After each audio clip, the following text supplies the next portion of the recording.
حضرات علماء کرام، محترم بزرگوں، دوستوں اور دینی بھائیوں،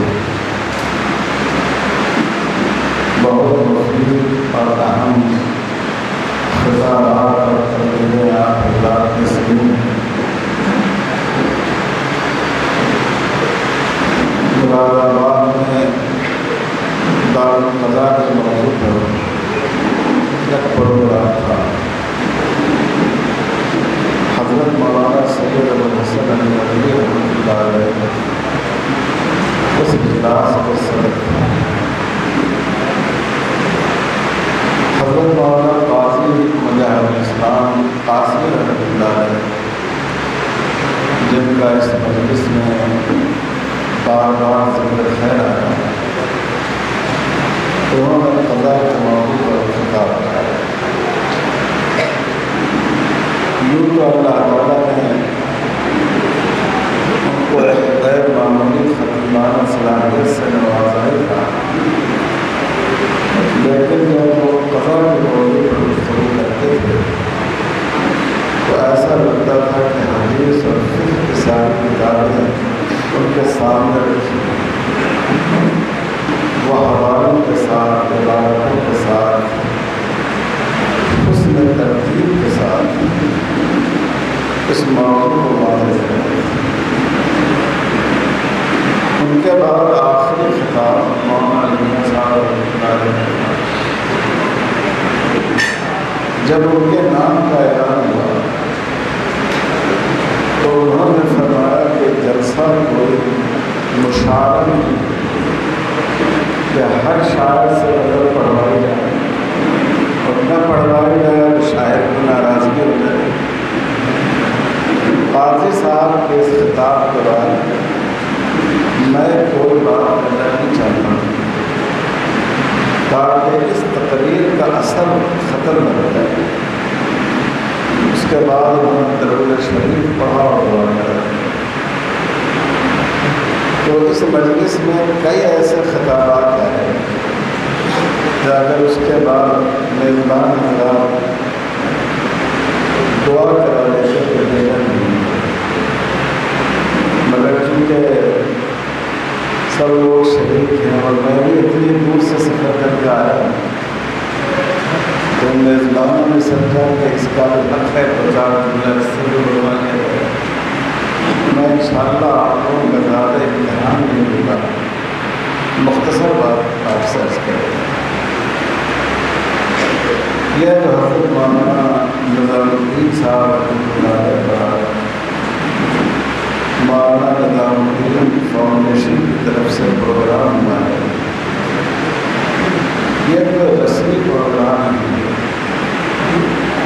یہ سنت ہے جناب محمد رسول اللہ صلی اللہ علیہ وسلم۔ ایک ہے تعریف اور دوسری چیز ہے اعتراف۔ تعریف کے معنی تو یہ ہے کہ آدمی کی جو حیثیت ہے اس کو آدمی بعض دفعہ بہت مبالغے کے ساتھ پیش کر دیتا ہے، اس کو حضور صلی اللہ علیہ وسلم نے ناپسند کیا۔ لیکن دوسری چیز ہے اعتراف، اپنے بڑوں کی، اپنے معاشرین کی، اپنے چھوٹوں کی خدمات کا اعتراف کرنا۔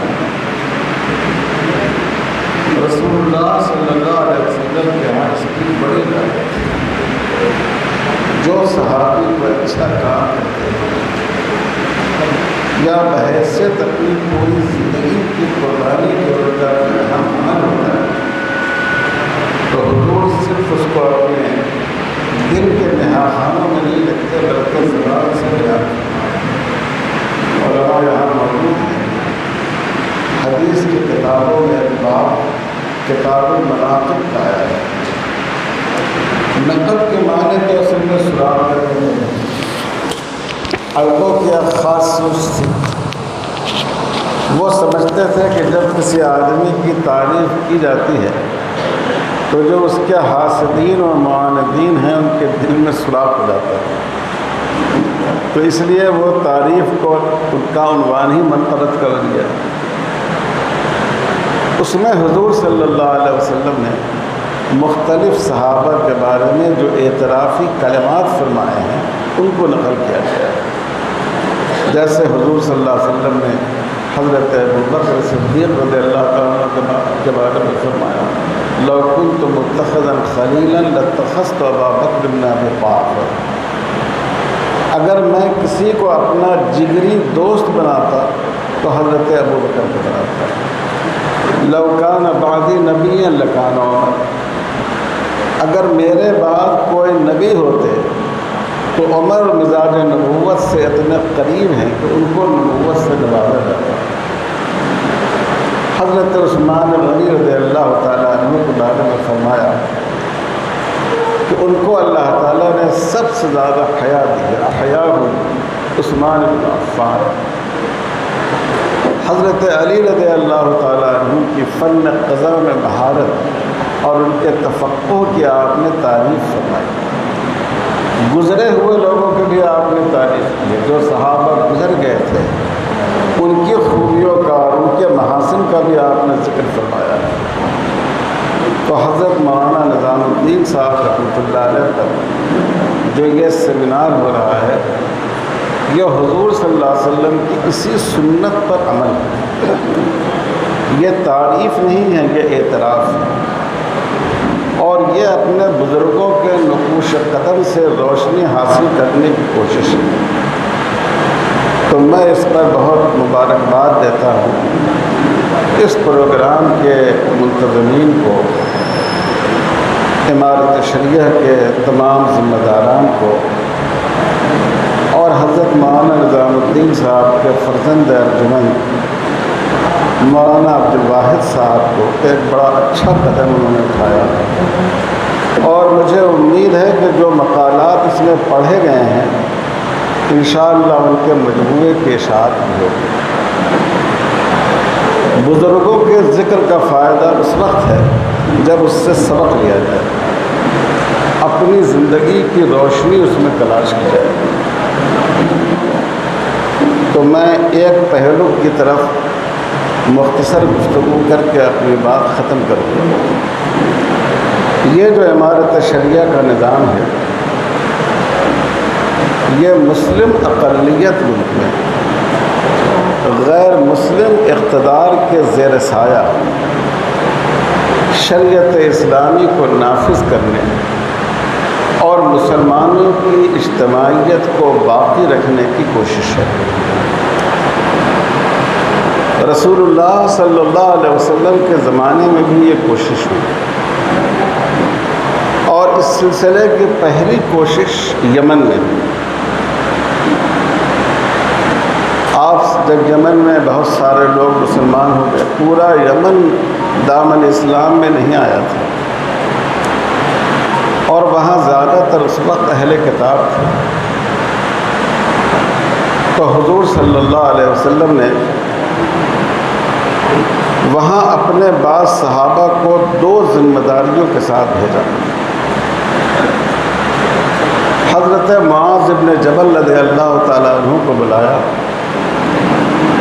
اور ان کا انٹرویو لیا۔ ان کو آپ قاضی مقرر فرمانا چاہتے تھے، آپ نے ان کا انٹرویو لیا۔ آپ نے ان سے پوچھا کہ تمہارے فیصلہ کرنے کا منہج کیا ہو، کس سے فیصلہ کرو گے؟ انہوں نے کہا کتاب اللہ سے۔ آپ نے فرمایا اگر کتاب اللہ میں نہیں ملے؟ انہوں نے کہا سنت رسول صلی اللہ علیہ وسلم سے۔ آپ نے پوچھا اگر سنت میں بھی نہیں ملے؟ تو حضرت معاذ نے فرمایا کہ پھر اجتہد برائی ولا آلو، میں اجتہاد کروں گا اور اپنی طرف سے اجتہاد میں کوئی کوتاہی نہیں ہونے دوں گا، کوئی کمی نہیں ہونے دوں گا۔ رسول اللہ صلی اللہ علیہ وسلم بہت خوش ہوئے اور فرمایا کہ اللہ کا شکر ہے کہ جس نے اپنے رسول کے قاصد کو اس بات کی توفیق دی جو اس کے رسول کا منشا ہے۔ پھر آپ نے حضرت معاذ رضی اللہ تعالیٰ عنہ کو یمن بھیجا۔ ایک واقعہ قرآن مجید میں یہ حدیث میں یہ ہے، ابو داؤد شریف کی روایت ہے۔ اور دوسرا واقعہ یہ ہے کہ حضرت معاذ کو حضور صلی اللہ علیہ وسلم نے یمن کے ایک حصے کا گورنر بنا کے بھیجا، اور کیا نصیحت فرمائی ان کو۔ حضور صلی اللہ علیہ وسلم نے حضرت معاذ کو نصیحت کی کہ تم لوگوں کو کلمہ شہادتین کی طرف دعوت دینا، لا الہ الا اللہ محمد رسول اللہ کی شہادت دے، گواہی دے، اس کی دعوت دے۔ آپ نے فرمایا کہ اگر وہ اس دعوت کو قبول کر لیں، ایسا نہ ہو کہ پورا دین ایک ہی دفعہ پیش کر دیں، اگر وہ اس دعوت کو قبول کر لیں تو پھر ان کو اقامت صلاۃ کی دعوت دینا کہ تم نماز قائم کرو۔ ابھی زکوٰۃ کا آپ نے ذکر نہیں فرمایا، ورنہ وہ سمجھتے کہ شاید صرف چندہ کرنے کے لیے یہ ساری نصیحت فرما رہے ہیں۔ پھر آپ نے فرمایا کہ اگر وہ نماز پڑھنے کو تیار ہو جائے، نماز ادا کرنے لگے، تب ان کو زکوٰۃ ادا کرنے کا حکم دینا۔ اصول یہ ہے کہ زکوٰۃ وصول ہو کر بیت المال میں آئے گی اور بیت المال سے مستحقین میں تقسیم کی جائے گی۔ حضور صلی اللہ علیہ وسلم کے زمانے میں بھی یہ معمول مبارک تھا، لیکن یمن کی خصوصی مصلحت کو سامنے رکھتے ہوئے آپ نے فرمایا تؤخذ من اغنیائہم وتقسم فی فقرائہم۔ ابھی ان کے تھوڑے دیر ہم کو بات کرنے دیں اگر آپ کو اجازت ہو، اس سے مجھے بڑی ناگواری ہوتی ہے، پیچھے لوگ بات شروع کر دیں۔ ان کے مالداروں سے زکوٰۃ لی جائے، انہی کے غرباء میں تقسیم کر دی جائے، لوگ یہ نہ سمجھیں کہ یہ زکوٰۃ وصول کرنے کا دھندا ہے۔ چنانچہ حضرت معاذ رضی اللہ تعالیٰ عنہ وہاں گئے، پھر بعد میں آپ نے یمن کے ایک حصے کا قاضی بنا کر حضرت علی رضی اللہ تعالیٰ عنہ کو بھی بھیجا۔ انہوں نے بھی آپ سے اپنی ڈیوٹی کے بارے میں کچھ سوالات کیے اور آپ نے ان کو سمجھایا، ان کو جواب دیا۔ میں صرف ایک بات عرض کرنا چاہتا ہوں، یہ جو مجمع ہے ماشاء اللہ یہ علماء کا ہے، اصحاب نظر کا ہے، دانشوروں کا ہے، ایسے لوگوں کا ہے جو فکر امارت سے محبت اور تعلق رکھتے ہیں۔ حضور صلی اللہ علیہ وسلم کا کیا طریقہ تھا؟ حضور نے قضا کا نظام کو قائم فرمایا، حضور صلی اللہ علیہ وسلم نے وصول زکوٰۃ کا نظام بھی قائم فرمایا، لیکن حضور نے دونوں کے ساتھ اللہ کے دین کی دعوت کو جوڑ دیا۔ حضرت معاذ کو قضا کی ذمہ داری سونپی اور شریعت کے اصول سمجھائے کہ علم کے ساتھ، بصیرت کے ساتھ، شعور و آگہی کے ساتھ، شریعت سے واقفیت کے ساتھ وہ امت کے مسائل اور ان کے نزاعات کو حل کی۔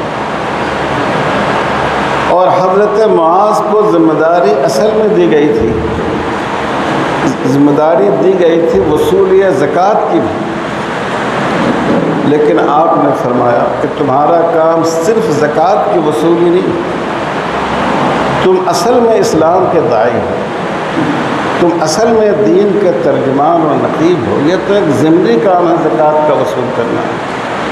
تم جہاں جاؤ اللہ کے بندوں سے جہاں فریض ہے زکوٰۃ ادا کراؤ، ان سے فریض ہے نماز بھی ادا کراؤ، نماز پر بھی ان کو خطاب کرو، ایمان پر بھی ان کو خطاب کرو، اور ان کو اس لائق بناؤ کہ وہ اپنے دین پر، اسلام پر، ایمان پر ثابت قدم رہیں۔ میرے بھائیوں اور بزرگوں، اتنے سارے علماء موجود ہیں، ہم اپنے گرواروں میں جھانک کر دیکھیں کہ آج ہمارا کیا مزاج ہو گیا ہے۔ ہم مسجد میں امام ہیں، بھائی آپ کتنے دن سے امام ہیں؟ 25 سال سے الحمدللہ ہم امامت کر رہے ہیں، بہت خوشی کی بات ہے۔ لیکن آپ اس مسجد میں پہنچ جائیے، امام صاحب سے پوچھئے کہ یہاں کے پابند مصلی کون ہیں؟ ایک 5-10 پابند مصلی جو پابندی سے نماز پڑھتے ہوں، ذرا آپ ان کو میرے سامنے بلائیے، آپ ان سے تشہد پڑھوائیے، آپ ان سے ثنا پڑھوائیے، آپ ان سے دعائے قنوت پڑھوائیے، آپ قرآن مجید کی چند سورتیں پڑھوائیے۔ آپ یقین جانیے اچھے خاصے لوگ جو اپنے شکل و صورت کے اعتبار سے مولوی نظر آتے ہیں، وہ بھی قرآن مجید کی چھوٹی چھوٹی صورتوں کو صحیح طور پر نہیں پڑھ پاتے۔ جو غلطی نماز میں 25 سال پہلے کر رہے تھے، آج بھی کر رہے ہیں۔ کیوں ہے ایسا؟ حضور صلی اللہ علیہ وسلم نے دین کے ہر کام کو داعیانہ جذبے سے جوڑا، اور ہم لوگوں نے اس کو کمپنیوں اور سرکاری ملازمتوں کی طرح ڈیوٹی سمجھ کر کام کرنا شروع کر دیا۔ یہ ایک ایمانداری کی بات ہے، ہمیں اس کا اعتراف کرنا چاہیے کہ ہماری حضور صلی اللہ علیہ وسلم نے فرمایا الامام ضامن، امام ضامن ہے۔ کیا مطلب ہے امام کے ضامن ہونے کا؟ صرف مقتدیوں کی نماز کا ضامن ہے؟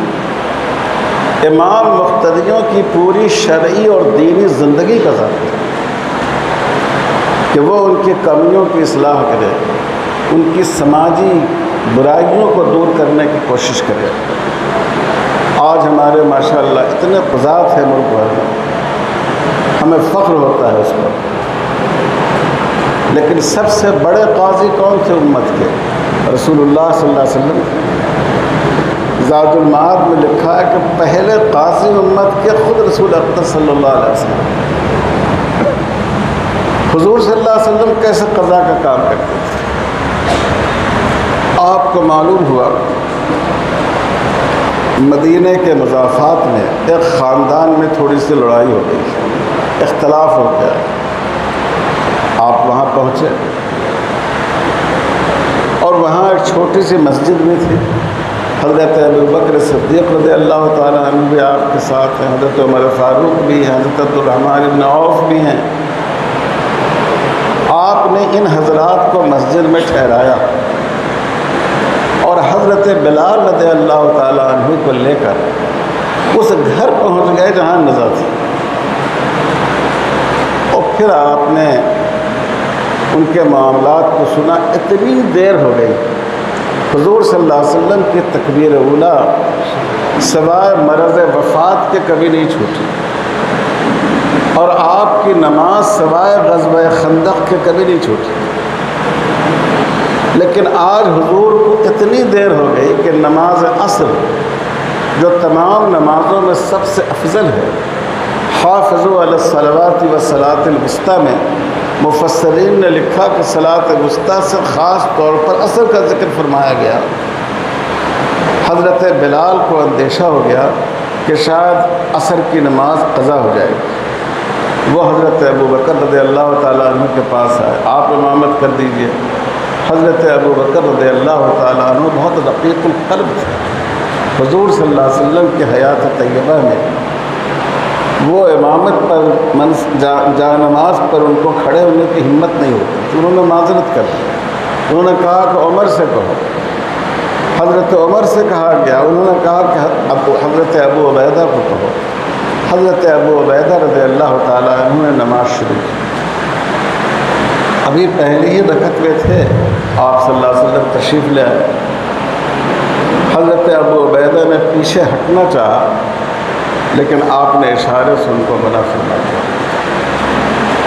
میں یہ عرض کرنا چاہ رہا ہوں کہ غور کرنے کی بات ہے کہ عصر کی نماز کتنی اہم نماز ہے، لیکن حضور نے ایک مسلمان کے مسئلے کو حل کرنے کے لیے اور ایک مسلمان خاندان کی نزاع کو طے کرنے کے لیے عصر کی نماز میں تاخیر کو گوارا فرمایا، لیکن اس مسئلے کی اہمیت کو کم نہیں ہونے دیا۔ آج ہم لوگ سوچیں جو مسجدوں میں امام ہیں، جو دارالقضاء میں قاضی ہیں، جو فتوے کا فریضہ انجام دے رہے ہیں، کہ اگر مسلمانوں میں کہیں کوئی نزاع پیدا ہو جائے، کیا خود ہم آگے بڑھ کر ان کے مسئلے کو حل کرنے کی کوشش کرتے ہیں؟ اور پھر حضور صلی اللہ علیہ وسلم کی نفسیات کی رعایت دیکھیے، جہاں آپ تشریف لے جاتے حضرت ابو بکر و عمر رضی اللہ تعالیٰ عنہ کو اپنے ساتھ رکھتے، لیکن آج آپ نے حضرت ابو بکر، حضرت عمر اور سوائے اپنے خادم خاص حضرت بلال رضی اللہ تعالیٰ عنہ کے کسی کو اپنے ساتھ نہیں رکھتے۔ کیوں نہیں رکھتے؟ جب کوئی جھگڑا ہوتا ہے، جب کوئی اختلاف ہوتا ہے، جب کوئی لزا ہوتی ہے، آپس میں الجھاؤ ہوتا ہے،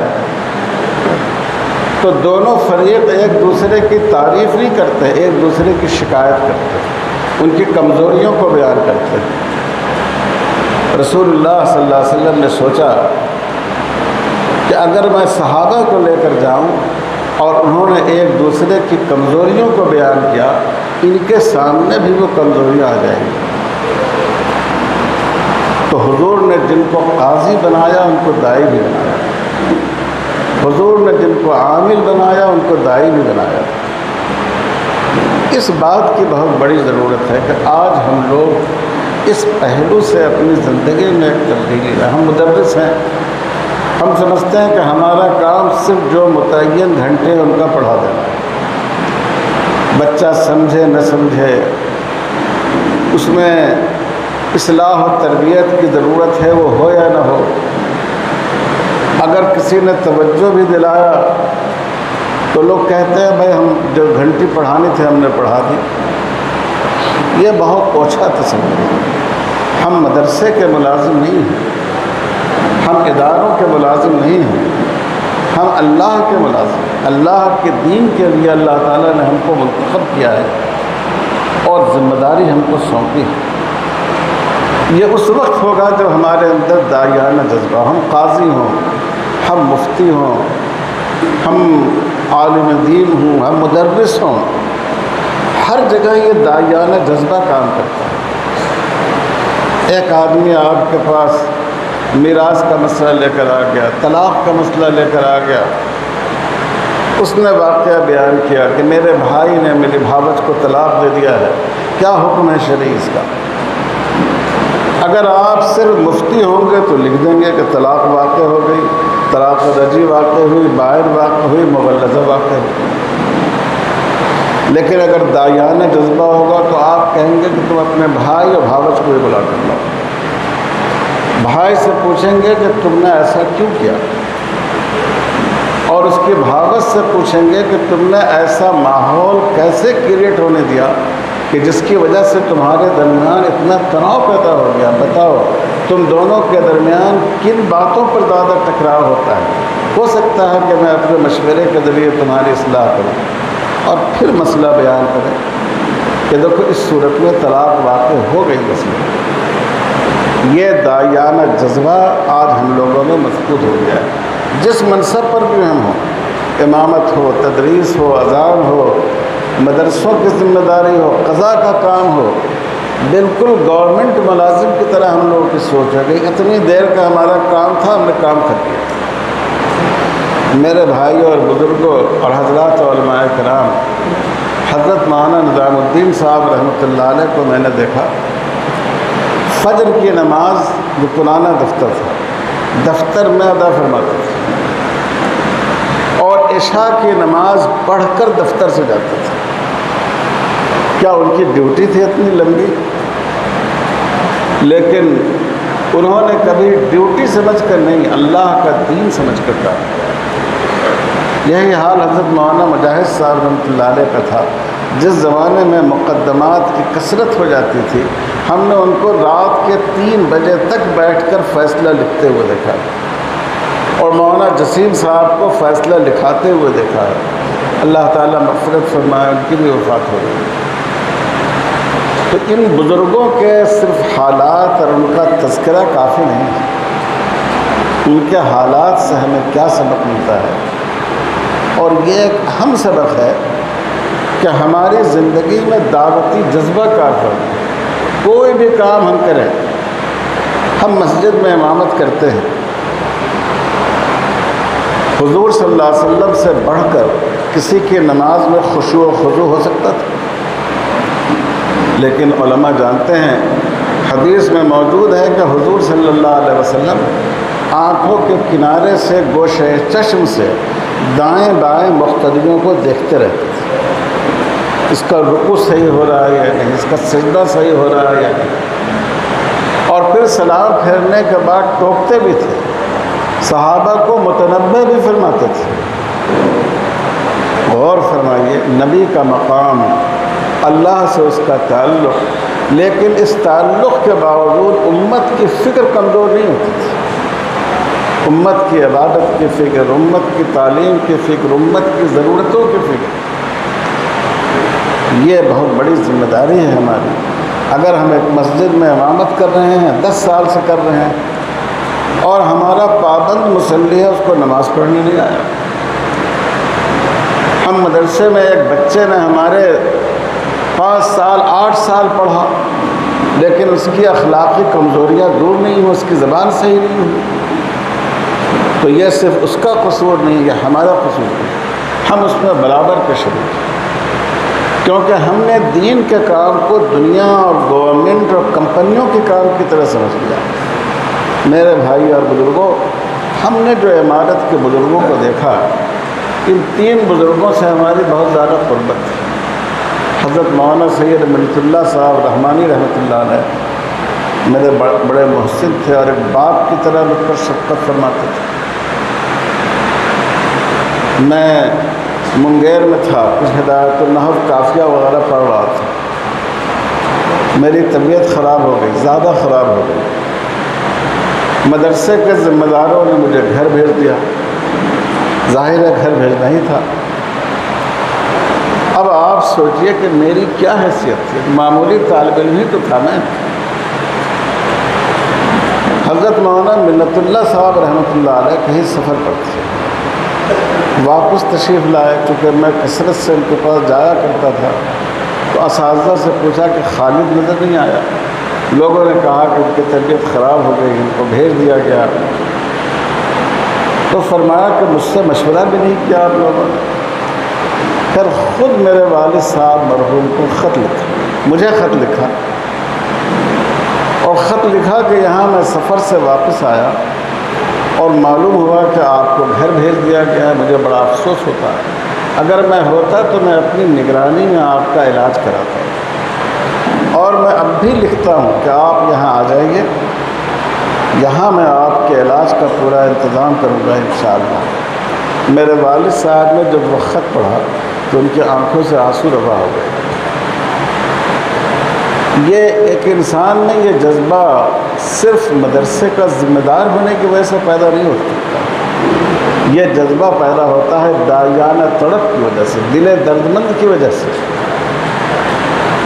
تو ان تینوں بزرگوں کو جن کو میں نے قریب سے دیکھا، حضرت مولانا مجاہد صاحب، حضرت مولانا نظام الدین صاحب، ان بزرگوں کے اندر ہم نے یہ دیکھا کہ انہوں نے ملت کی خدمت کا کام کبھی ملازمت کے جذبے سے نہیں کیا، انہوں نے اس کو اپنے وجود کا ایک حصہ سمجھا، انہوں نے اس کو اپنا مشن سمجھا، انہوں نے یہ سمجھا کہ اللہ کی طرف سے ہماری یہ ذمہ داری متعین کی گئی۔ بہت سی مفید باتیں آپ نے سنی، اللہ نے میرے دل میں ایک بات ڈالی، حالانکہ میں کچھ دوسری بات سوچ کر آیا تھا، لیکن میں نے سوچا کہ اس مجمع کی مناسبت سے جب عمارت شریعہ اس کے بزرگوں کی نسبت سے ہم یہاں بیٹھے ہیں، تو ان کا کردار، ان کا عمل، ان کی نقوش حیات، اس سے بھی ہم سبق حاصل کریں اور روشنی لے کر جائیں۔